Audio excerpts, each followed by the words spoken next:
ಶ್ರೀ ಗುರುಭ್ಯೋ ನಮಃ. ಸದ್ಗುರು ಶ್ರೀ ಸಾಯಿ ದೇವಾಯ ನಮಃ. ಕನ್ನಡ ನಾಡಿನ ಸಮಸ್ತ ವೀಕ್ಷಕರಿಗೆ ನಮ್ಮ ಈ ಒಂದು ಸನ್ಮಾರ್ಗದರ್ಶನ ಚಾನಲ್ಗೆ ಸ್ವಾಗತ. ವೀಕ್ಷಕರೇ, ಇವತ್ತಿನ ಈ ಒಂದು ವಿಡಿಯೋದಲ್ಲಿ ನಾನು ನಿಮಗೆ ವೃಷಭ ರಾಶಿಯ 2026ರ ಜನವರಿ ತಿಂಗಳ ಸಂಪೂರ್ಣ ಮಾಸ ಭವಿಷ್ಯನ ತಿಳಿಸ್ಕೊಡ್ತೇನೆ. ಅದಕ್ಕಿಂತ ಮುಂಚೆ ನಮ್ಮ ಈ ಒಂದು ಚಾನಲ್ನ ಲೈಕ್ ಮಾಡಿ ಮತ್ತು ಸಬ್ಸ್ಕ್ರೈಬ್ ಮಾಡ್ಕೊಳ್ಳಿ. ಈ ರಾಶಿಯವರಿಗೆ ಗ್ರಹಗಳ ಸಂಚಾರದಿಂದ ಆಗುವಂತಹ ಬದಲಾವಣೆಗಳೇನು, ಶಿಕ್ಷಣ ವ್ಯವಸ್ಥೆಯಲ್ಲಿ ಆಗ್ತಕ್ಕಂಥ ಬದಲಾವಣೆ, ವೃತ್ತಿ ಜೀವನದಲ್ಲಿ, ವ್ಯವಹಾರದಲ್ಲಿ ಮತ್ತು ಆರ್ಥಿಕ ಸ್ಥಿತಿಗಳೇನು, ಮತ್ತು ಇವ್ರ ಜೀವನದಲ್ಲಿ ಪ್ರೀತಿ ಮತ್ತು ಕುಟುಂಬದಲ್ಲಿ ಆಗ್ತಕ್ಕಂಥ ಬದಲಾವಣೆ, ಜೊತೆಗೆ ಆರೋಗ್ಯದಲ್ಲಿ ಆಗುವಂತಹ ಬದಲಾವಣೆಗಳು, ಇದನ್ನು ತಿಳಿಸ್ಕೊಡ್ತೇನೆ. ಜೊತೆಗೆ ಇವರ ಲಕ್ಕಿ ಸಂಖ್ಯೆಗಳ್ಯಾವುದು, ಅದೃಷ್ಟದ ಸಂಖ್ಯೆಗಳ್ಯಾವುದು, ಮಾಡ್ತಕ್ಕಂತಹ ಸುಲಭ ಪರಿಹಾರ ತಂತ್ರಗಳಿಂದ ಇವರ ಜೀವನ ಯಾವ ರೀತಿ ಬದಲಾಗುತ್ತೆ ಅಂತದನ್ನು ಈ ಒಂದು ವಿಡಿಯೋದಲ್ಲಿ ತಿಳಿಸ್ಕೊಡ್ತೇನೆ. ಮೊದಲನೇದಾಗಿ ವೃತ್ತಿ ಮತ್ತು ವ್ಯವಹಾರ ನೋಡೋದಾದರೆ, ನಿಮಗೆ ನಿಮ್ಮ ರಾಶಿಯಲ್ಲಿ ಭಾಗ್ಯದ ಬೆಂಬಲ ಅಂತಲೇ ಹೇಳ್ಬೋದು. ನಿಮ್ಮ ರಾಶಿಯಲ್ಲಿ 9ನೇ ಮನೆಯಲ್ಲಿ ಶುಭ ಗ್ರಹಗಳ ಸಂಚಾರದಿಂದ ನಿಮಗೆ ಅದೃಷ್ಟ ಒಲಿಯುತ್ತೆ ಅಂತ ಹೇಳ್ಬೋದು. ಇದರಿಂದ ನಿಮ್ಮ ವೃತ್ತಿ ಜೀವನದಲ್ಲಿ ಅಡೆತಡೆಗಳೆಲ್ಲ ನಿವಾರಣೆಯಾಗಿ ಸುಲಭ ಮತ್ತು ಸುಸಜ್ಜಿತವಾಗಿ ನಿಮ್ಮ ಎಲ್ಲ ಕೆಲಸಗಳು ಕೂಡ ನಡೆಯುತ್ತೆ ಅಂತ ಹೇಳ್ಬೋದಾಗುತ್ತೆ. ನಂತರ ವೃತ್ತಿಯಲ್ಲಿ ಬದಲಾವಣೆ, ನೀವೇನಾದರೂ ಟ್ರಾನ್ಸ್ಫರ್ ಆಗಬೇಕು ಅಥವಾ ಬೇರೆ ಕೆಲಸಕ್ಕೆ ಹೋಗಬೇಕು ಅಥವಾ ಹೊಸ ಒಂದು ಉದ್ಯೋಗವನ್ನು ಸೃಷ್ಟಿ ಮಾಡಬೇಕು ಅಥವಾ ಹೊಸ ಬಿಸ್ನೆಸ್ಸನ್ನು ಮಾಡಬೇಕು ಅಂದ್ಕೊಂಡಿದ್ರೆ ಈ ಒಂದು ತಿಂಗಳು ನಿಮಗೆ ಅತ್ಯಂತ ಶುಭಕರವಾಗುತ್ತೆ. ನೀವು ಅಪಾಯಕಾರಿಯಾದಂತಹ ನಿರ್ಧಾರಗಳನ್ನ ತೊಗೊಂಡಿದ್ರು ಕೂಡ ಅದರಿಂದ ನಿಮಗೆ ಶುಭಕರವಾದಂತಹ ಒಂದು ಸೂಚನೆ ಮತ್ತು ಲಾಭವನ್ನು ತಂದುಕೊಡುವಂಥ ವ್ಯವಸ್ಥೆಗಳಾಗುತ್ತೆ. ಬಿಸ್ನೆಸ್ ಮಾಡೋರಿಗೆ, ವ್ಯವಹಾರ ಮಾಡುವ ವ್ಯಕ್ತಿಗಳಿಗೆ ಮುಖ್ಯವಾಗಿ ಈ ಒಂದು ತಿಂಗಳು ಬಹಳ ವಿಶೇಷವಾದ ತಿಂಗಳು ಅಂತ ಹೇಳ್ಬೋದು.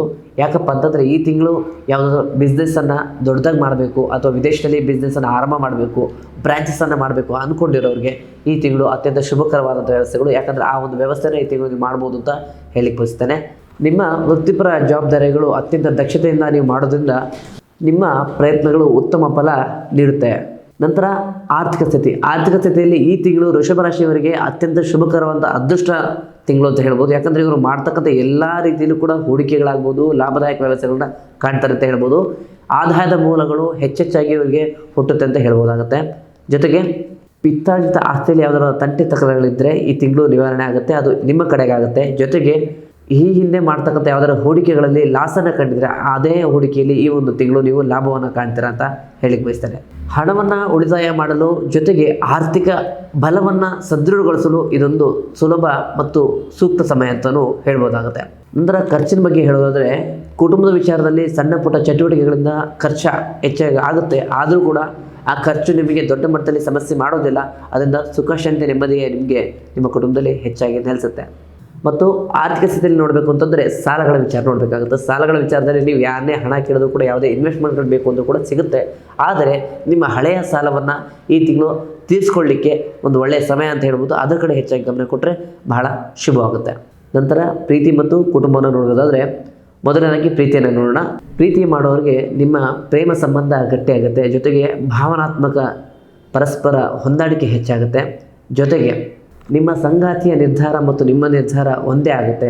ಜೊತೆಗೆ ಮದುವೆ ಬಗ್ಗೆ ಏನಾದರೂ ನೀವು ನಿರ್ಧಾರ ತಗೊಳ್ಳೋದಿದ್ದರೆ ಈ ತಿಂಗಳು ಬಹಳ ಶುಭಕರವಾದಂತಹ ಸೂಚನೆಗಳು ನಿಮಗೆ ಸಿಗುತ್ತೆ. ವ್ಯಕ್ತಿಗರಿಗೆ ನೋಡೋದಾದರೆ, ಆಕರ್ಷಕ ಮತ್ತು ಸ್ಥಿರ ಸ್ವಭಾವದ ವ್ಯಕ್ತಿ ನಿಮ್ಮ ಜೀವನಕ್ಕೆ ಆಗಮಿಸಬಹುದು.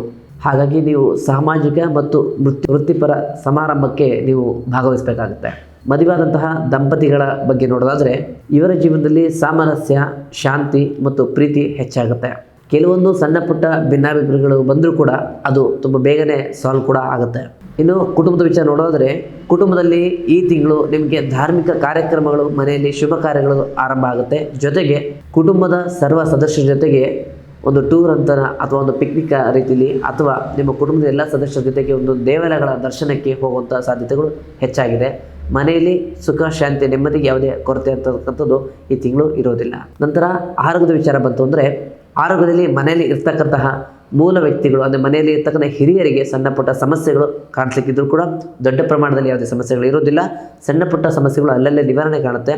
ಹಾಗಾಗಿ ಹಿರಿಯರ ಒಂದು ಆರೋಗ್ಯದ ಕಡೆ ಸ್ವಲ್ಪ ಹೆಚ್ಚಿನ ಗಮನ ನೀವು ಕೊಡೋದ್ರಿಂದ ಮನೆಯಲ್ಲಿ ಯಾವುದೇ ಗೊಂದಲದ ವಾತಾವರಣ ಸೃಷ್ಟಿಯಾಗೋದಿಲ್ಲ.